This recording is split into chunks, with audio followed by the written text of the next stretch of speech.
e populacional mais importantes do país, porque a maior população do Brasil está aqui, está na região sudeste, porque está nesses 3 estados, principalmente, Minas Gerais, Rio de Janeiro e São Paulo, sobretudo, né? Que é onde tem a maior industrialização do país, a maior população do país, por onde circula a maior quantidade de dinheiro do país, né? Então, daí a importância dessa região para o país inteiro. Dados gerais da região sudeste, vamos lá. Aqui, esse é o modelo, né? A Minas Gerais, como é um estado grande, Espírito Santo, Rio de Janeiro, São Paulo. Rio de Janeiro é o menor estado da região, o Espírito Santo é um tiquinho maior do que o Rio, não muito maior, mas é um pouquinho maior. São Paulo é bem maior do que o Rio, e Minas Gerais é um daqueles gigantes brasileiros, né? São um dos 5 maiores estados do país, é um estado imenso, é o estado que mais tem município no país. Acho que são mais de 800 municípios, então, porque é muito grande. Tem uma região de Zona da Mata aqui, né, no litoral não tem litoral, mas nessa região aqui ligada, próxima a São Paulo, ao Rio de Janeiro, ao Espírito Santo.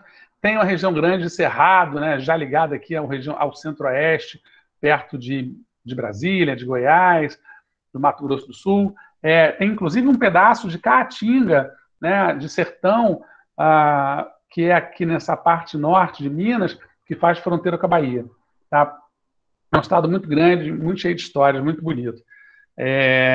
Vamos ver agora uns dados estatísticos dessa região. Né? De acordo com o IBGE, Instituto Brasileiro de Geografia e Estatística, esses dados de 2019 são os dados mais recentes que a gente tem. São dados aproximados, porque o censo não foi feito, então o censo ele é feito a cada 10 anos. A gente tem o último censo, né, completão assim, do Brasil, ele é de 2010, de quando meus filhos nasceram, já tem tempo, já era para a gente estar fazendo um censo novo, né? Não fosse a pandemia, teríamos feito o censo ano passado, mas não foi possível por causa da pandemia, e aí esse ano não tem verba, parece que tiraram a verba para fazer o censo. A gente sabe que o governo está com problemas financeiros, então não deu para fazer o censo. Provavelmente vamos atrasar um pouco esse censo novo para 2022. Mas o IBGE fica sempre atualizando dados, né? Uma das funções dele é mais ou menos nesse período ficar tentando manter os dados atualizados. Então, apesar de não ter o censo, você tem uma organização de dados de, por exemplo, homens, né, que vão fazer serviço militar. Você tem dados escolares, né? A escola faz censo todo ano, né? Então, esses dados são encaminhados para os governos encaminham esses dados para o IBGE, então você consegue manter mais ou menos uma visão, assim. Então, quando vocês veem na internet, ou veem nos livros didáticos, assim, dados de 2019, dados de 2017, dados de 2016, eles são desses anos, apesar de não ter tido censo, porque acontece esse tipo de atualização, né, de informação. Alguém perguntou alguma coisa e falou, professor? Eu. Fala. Professor, esse censo, ele é para analisar analisar o território, né? Para ver se ele está com boas condições. Para analisar os dados territoriais, todos os dados possíveis, né? Sobretudo dados econômicos e sociais. Né? O mais importante é isso. Dados territoriais, dados não muda muita coisa, né? O tamanho da região continua mais ou menos igual. A maior parte das mudanças acontece justamente com relação a informações sociais e econômicas. Né? Se as pessoas estão ganhando melhor ou pior, se estão tendo dados populacionais, sobretudo, né? Se tem mais gente ou menos gente, se morreu muita gente, se nasceu muita gente. É um tipo de informação muito relevante para, por exemplo, para a criação de escolas. Você tem, sei lá, 1.500 escolas no Rio de Janeiro, né?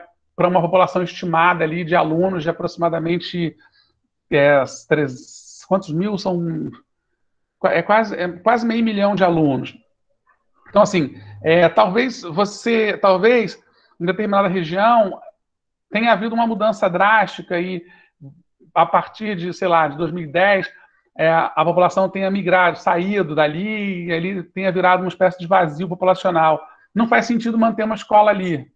Então, aquela escola vai ser deslocada para onde tem mais necessidade, entendeu? Ou vão simplesmente acabar com a escola, ou vão simplesmente transformar a escola em outra. Às vezes há necessidades econômicas. Agora, por exemplo, tem uma escola municipal que é na praia da Atlântica, ali na esquina com a República do Peru. Estão querendo privatizar, estão querendo vender aquele terreno. É uma escola bastante esvaziada, uma escola linda e tal, é legal, mas é um terreno que vale muito, né? Porque é na praia de Copacabana, e estão querendo vender o terreno para a prefeitura arrecadar. Então, assim, esses dados de censo ajudam a você a desenvolver políticas. Né? Ali tem, ali não tem, ali precisa, ali não precisa. Ali eu tenho uma questão, uma situação de grave, de falta de hospital, por exemplo. De repente você precisa muito de um hospital, de repente você está faltando saneamento básico, está faltando... Os dados eles servem para ver essas coisas. Não tem acesso à internet. Né? No Brasil você vai achar várias regiões que não têm acesso à internet. Né? Acesso nenhum, porque não tem poste, não tem retransmissão. Né? Então, mas você precisa ir lá e ver e saber. Né? E aqui não é longe, não. Você vai aqui no interior do Rio, em Sapucaia, chega naquela região dos sítios, não tem acesso à internet, não tem, é um vazio ali digital. O cara que vai ter, ele vai ter que ter muita grana, né? E talvez os fazendeiros tenham, para botar poste, para fazer todo o serviço que deveria ser feito pelas empresas, que tem pelo Ministério das Comunicações.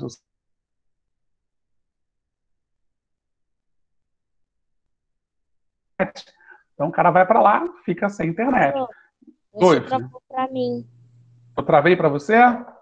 Mas foi só para Ruth ou foi para todo mundo? É Ruth que está falando? É todo mundo. Para mim também. Ih, caramba.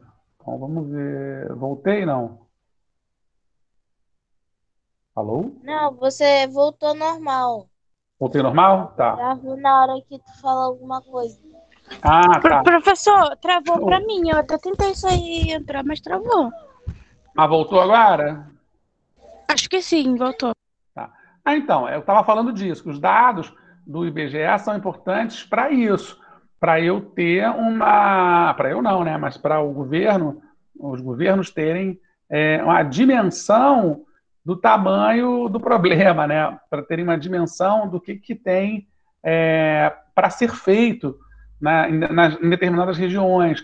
Os problemas da Ilha do Governador são diferentes dos problemas de Santa Cruz, que são muito diferentes dos problemas de Copacabana. Né? E assim, é preciso que tenha alguém ali pesquisando para saber quais são esses problemas. E aí o censo acaba sendo o maior programa do país nesse sentido, porque ele vai se ocupar de fazer isso, né, ao longo de um ano, para ver, dá tanto trabalho de fazer, que é feito uma vez a cada 10 anos. Tá? Mas, então, por os dados mais próximos que a gente tem, né, a população da região sudeste está em torno de 90 milhões de habitantes. 88.371.433 habitantes, 434, 435, acabou de nascer alguém, está nascendo alguém toda hora. Tá? Então, quase 90 milhões de habitantes vivem nesses 4 estados brasileiros.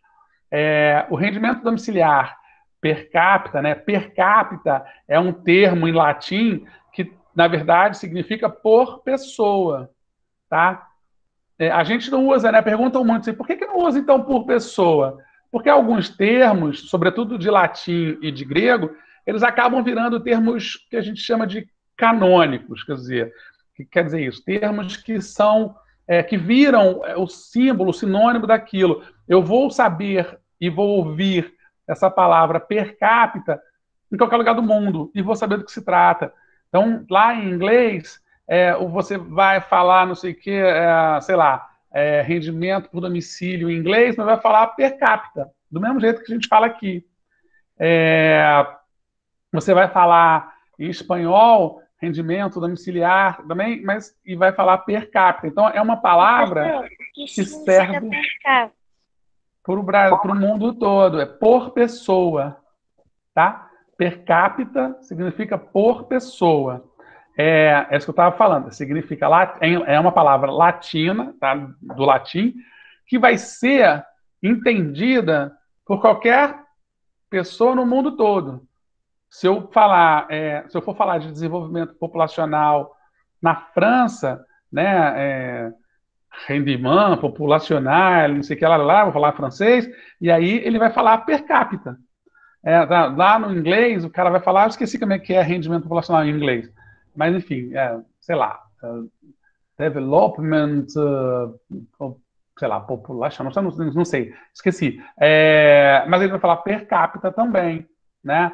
Vai falar em alemão, Deutsch, Reich, aquele rosnado lá de alemão, per capita também, entende? Vai servir como uma palavra só para qualquer lugar do mundo. E é por isso que mantém essa forma, tá? Então, per capita é por pessoa. Por que é importante saber? Porque eu vejo o rendimento domiciliar per capita no Brasil é de cerca de R$ 1.666. No Brasil, não, na região sudeste. R$ 1.666. Isso é um rendimento médio de uma família, né? Não, por pessoa, né, que vive aqui nessa região sudeste, tá? Para uma densidade demográfica de 95 habitantes por quilômetro quadrado. Um índice de desenvolvimento humano de 0,753. É um tiquinho melhor do que o resto do Brasil, né? O Brasil, acho que está com 743, na região sudeste é um tiquinho melhor. Na região sul é um bocado melhor, mas no nordeste e no norte é bem abaixo disso. Então, a gente equilibra assim. A gente tem, na região sudeste, 10.384.771 estudantes matriculados no ensino fundamental. Vocês, 37 que estão aqui na sala, são 37 desses 10.384.771 estudantes que estão matriculados no ensino fundamental. Isso é extremamente importante, porque eu tenho 10 milhões de estudantes matriculados, eu preciso ter escola para todos esses 10 milhões, vocês entendem? Então, eu preciso saber se realmente são 10 milhões ou se está faltando escola, se está sobrando escola. Se eu não souber isso, eu complico muito, né, qualquer trabalho. O produto interno bruto, em reais, dessa região, é de 2,4 trilhões, tá?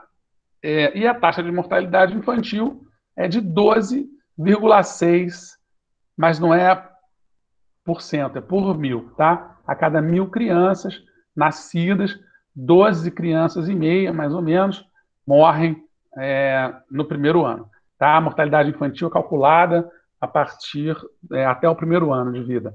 Todas as crianças que ou nascem mortas ou morrem até o primeiro ano de vida são incluídas nessa taxa de mortalidade infantil. Para que serve calcular um negócio tão brutal, né, tão desagradável quanto isso? Para eu saber como é que estão as condições de saúde da população. Mortalidade infantil está diretamente ligado à qualidade de saúde da populacional. Então, assim, falta de saneamento básico, ou seja, falta de rede de esgoto, jogar coisa em valão, não sei o quê, faz com que aumente a mortalidade infantil. Extrema violência, né, violência demais, faz com que aumente a mortalidade infantil. Falta de hospitais, leitos, UTI, essa história toda, faz com que aumente a mortalidade infantil. Um percentual X de mães e pais viciados, né, mães principalmente nesse momento, viciados em drogas, faz com que aumente a mortalidade infantil. Então, se eu não souber muito claramente o que acontece para ter essa mortalidade infantil, eu não vou melhorar essa situação nunca, tá?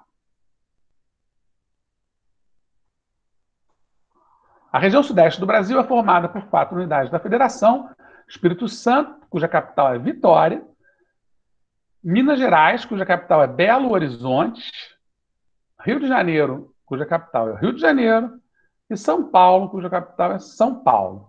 Esses nomes, Rio de Janeiro e São Paulo, foram coincidências, tá, gente? Sim, por acaso, a cidade do Rio também tem o mesmo nome do estado. E a cidade de São Paulo também tem o mesmo nome do estado.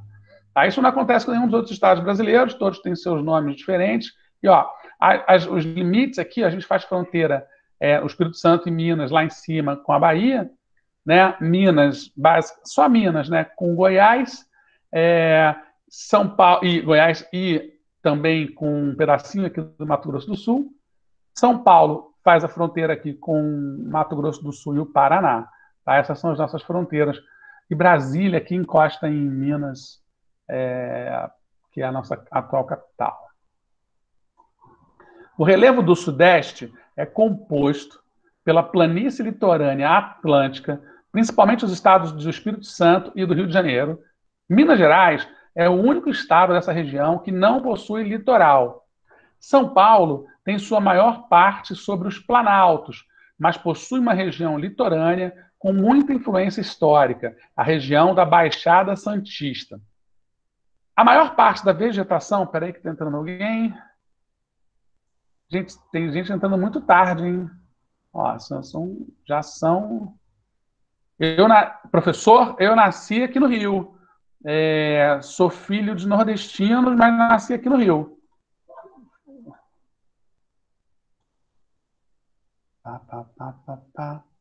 Do slide atual, vamos lá. A maior parte da vegetação dessa região é formada pela Mata Atlântica, uma vegetação tropical com espécies de alto porte devido ao alto índice de umidade, mas pouco se resta dessa vegetação, sendo a mais devastada do Brasil. Seus remanescentes encontram-se em unidades de conservação. Assim como a diversidade de flora, a fauna da Mata Atlântica é diversa. A gente lembra, né, das aulas sobre o Nordeste, como que a Zona da Mata, né, aquela sub-região lá do Nordeste, que é Zona da Mata justamente por causa da Mata Atlântica, né, que ia de lá do Rio Grande do Norte até aqui Santa Catarina, né, uma região bastante comprida, se embrenhando ali até o meio de Minas quase, né, até quase o meio de São Paulo, né, pelo Rio de Janeiro inteiro, Espírito Santo inteiro, todo o litoral da Bahia, Sergipe, todo o litoral da Nordeste, foi totalmente devastada, né, por diversos motivos, né? Primeiro porque foi o primeiro lugar em que os portugueses chegaram, holandeses, franceses, em que começaram a exploração do pau-brasil, as plantações de cana-de-açúcar, né, a primeira a pecuária, depois, enfim, todos os ciclos econômicos, né, o café posteriormente, assim, todos os ciclos econômicos brasileiros serviram para devastar a Mata Atlântica. Segundo, porque a construção das cidades que acabaram acontecendo no litoral, então as grandes cidades brasileiras todas estão no litoral, e se não estão no litoral, como, por exemplo, São Paulo, que a região Curitiba, que também não é no litoral, mas também era uma região de Mata Atlântica. Então você tem ali você tem toda uma destruição dessa região, dessa mata, que aconteceu por conta do desenvolvimento populacional, do desenvolvimento do país, né? Infelizmente, é uma das matas com maior diversidade do mundo. Chegou Cauã. Uma das maiores diversidades do mundo, né? Então, foi uma pena mesmo que isso tivesse acontecido.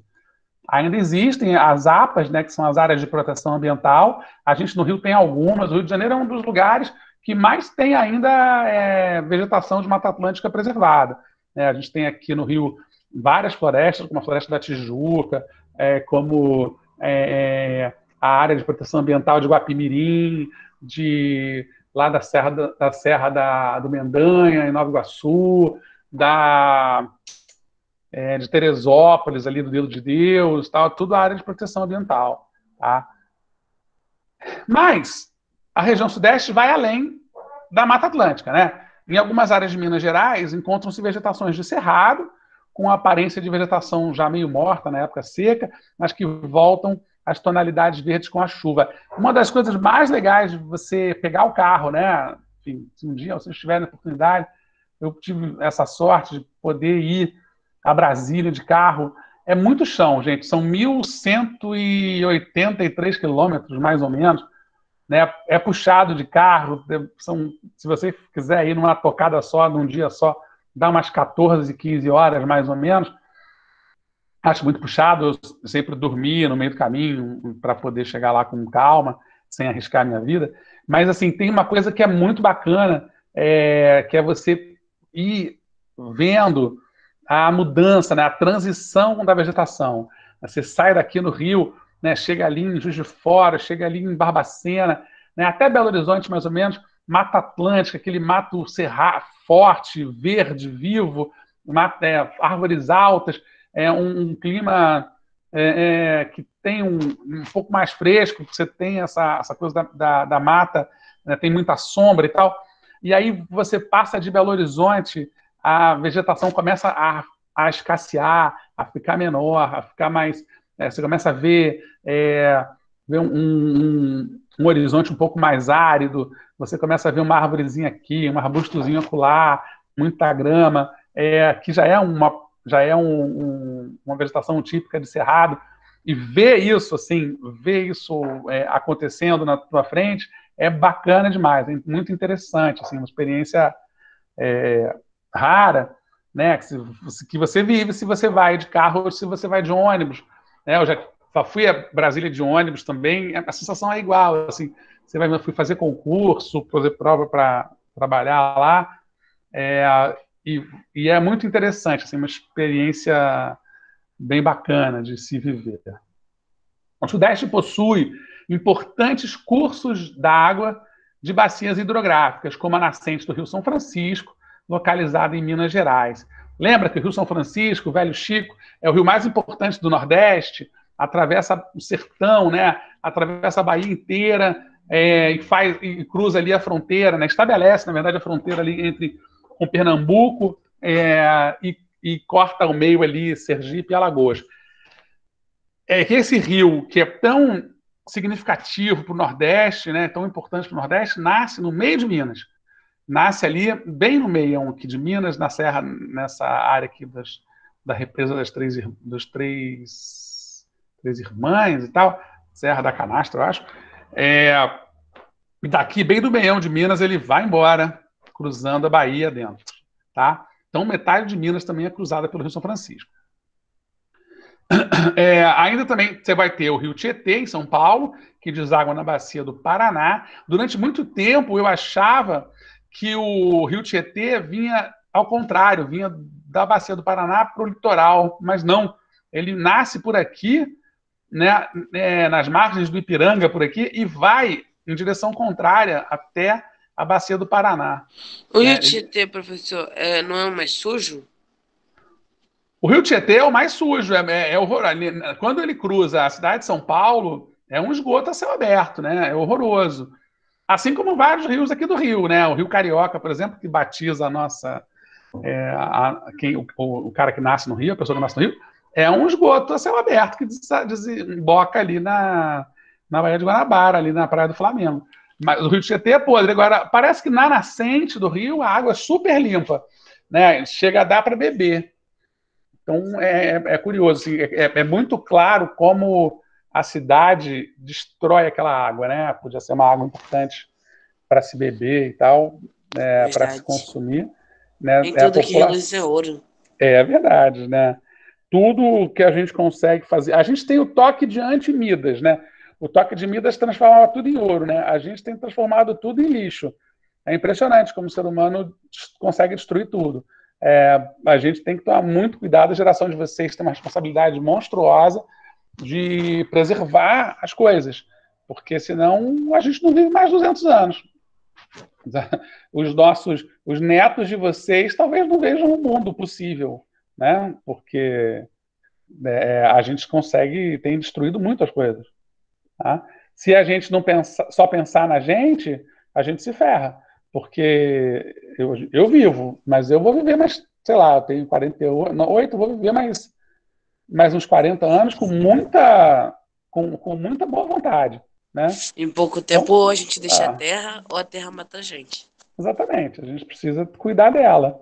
Né? Não precisa ser um grande ambientalista, não precisa ser nenhum radical, nenhum ecoterrorista, nada disso. Mas se você não tiver um mínimo de senso, né, de cuidado, de lutar para ter preservação ambiental, não deixar desmatar o que já foi tão desmatado, não permitir que se suje mais do que já se suja. É o mínimo, né, gente? Senão a gente se dana, assim. Senão, é o que eu falei. Talvez vocês ainda consigam viver nesse mundo, mas que vai que vocês, dos filhos de vocês ou dos netos de vocês, né? Isso é complicado. A gente tem que pensar em quem vem depois, né? Senão a empatia zero é complicada, né? A gente precisa ter empatia pelo futuro, né? Por quem vem depois. O clima da região é na maior parte tropical. É basicamente todo tropical. Vai ter uma partezinha aqui no sul de São Paulo, que por onde passa o trópico de Capricórnio, que é justamente onde você vai ter um clima subtropical. Então, o sul de São Paulo, você já vai ter um clima subtropical, né? Mas o resto todo da região tem um clima tropical, tá? Que se divide aqui em tropical úmido, muito por conta da incidência de floresta e tal, e o tropical de altitude, porque tem uma área grande de planalto, né? Você tem uma região aqui de planalto, serra e tal, que vai implementar aí um tropical de altitude, como São Paulo e Minas. É tropical, mas é mais frio, mais fresquinho, como eu falei e tal. O estado de São Paulo é cortado pelo trópico de Capricórnio, que faz com que a parte bem ao sul de São Paulo já sofra influência do clima subtropical, né, como eu tinha dito. A economia da região sudeste é a maior do país, com o maior desenvolvimento desde a época colonial, já que era voltada à exploração de ouro no estado de Minas Gerais, à exploração do pau-brasil na Mata Atlântica, nos estados de São Paulo e Rio de Janeiro. Após isso, a época da plantação de café em São Paulo e a chegada de indústrias com o plano de expansão econômica por volta de 1950, que se instalaram no Sudeste. Eu diria mais que, assim, na época lá do ouro, né, Minas era aqui, né, na região Sudeste, mas o ouro era todo escoado pelo Rio de Janeiro, por São Paulo, sobretudo o Rio de Janeiro, mas o desenvolvimento do Porto do Rio, do Porto de Paraty e do Porto de Santos tem muito a ver com esse escoamento do ouro, né, que ia para Portugal, né? Então, assim, e também do próprio pau-brasil e também da cana, e depois, quando vem o café se torna esse grande elemento aí ativo da nossa economia. Até a década de 20, 30, né, o Brasil fica muito dependente do café. E os lugares que mais plantaram café no país foi essa região aqui, do Vale do Paraíba, que vai do sul do Rio aqui até o meião lá de São Paulo, no interior de São Paulo. E é justamente nessa região do Vale do Paraíba, né, do interior de São Paulo, que é muito rica por conta do café, ela acabou tendo a maior infraestrutura, né, de estrada e tal, de rodovia, de escola, de indústria, para você poder instalar as indústrias. Então começaram a instalar as indústrias justamente onde havia mais infraestrutura, por isso essa região acaba sendo a primeira a se industrializar no país e acaba sendo, até hoje, a região mais dos maiores polos industriais do país, as maiores cidades do país. Por isso que São Paulo é tão grande e tem tantas cidades com mais de 1 milhão de habitantes, né? Você tem ali é o único estado brasileiro que tem ali umas 5 ou 6 cidades com mais de 1 milhão de habitantes, né, no interior, fora a capital e a região metropolitana. É nessa região que se encontram os maiores polos industriais do país. Com isso, apresenta o maior PIB do Brasil e possui as 2 maiores regiões metropolitanas, com São Paulo e Rio de Janeiro, em um processo de conurbação, formando uma megalópole. Lembra o que é a conurbação? É quando as franjas de 2 grandes metrópoles vão se esticando, vão crescendo e se juntam, né? Na medida em que elas se juntam, elas meio que se tornam uma cidade só. No Japão você tem isso, né, com Kobe e Tóquio, você tem outras cidades. No mundo todo você vai ter esse fenômeno. Rio e São Paulo são cidades muito próximas, né? Elas estão distantes 455 quilômetros. Parece muito, mas você tem um monte de pequenas cidades ali entre uma coisa e outra. Aqui no Rio você tem Resende, você tem ali as cidades da Baixada, você tem Resende e tal. Essas cidades elas vão crescendo, e a estrada, aos poucos, vai se tornando uma grande cidade-zona gigante, né? Isso faz com que... Isso é o processo de conurbação. Com o alto desenvolvimento econômico nessa região, ela foi motivo de migrações de pessoas de todo o país em busca de melhores condições de vida, formando uma grande mistura cultural no Sudeste. E, atualmente, muitos dos migrantes estão voltando para suas regiões de origem, formando uma espécie de migração de retorno. Ainda não é uma migração tão forte quanto, por exemplo, foi o êxodo rural, né? Que era justamente a vinda do pessoal do campo para a cidade. Mas você já tem um processo perceptível. O censo, por exemplo, seria muito importante para aferir isso, para medir isso, né? Para ver quanto realmente de pessoas, que a gente vem falando disso há uns 5, 6 anos, pelo menos, né? Desse retorno, né? De muita gente voltando para suas cidades médias, cidades pequenas, no interior de Minas, ou no interior de São Paulo, ou do interior do Nordeste, de várias cidades. Mas a gente... é difícil. Mas eu acho que esse vai ser um dado importante de se coletar quando a gente finalmente fizer o censo em 2022, provavelmente. Bom, repetindo, limita-se ao norte e a nordeste com a Bahia, ao sul e a leste com o Oceano Atlântico, a sudoeste com o Paraná, a oeste com o Mato Grosso do Sul e a noroeste com Goiás e o Distrito Federal.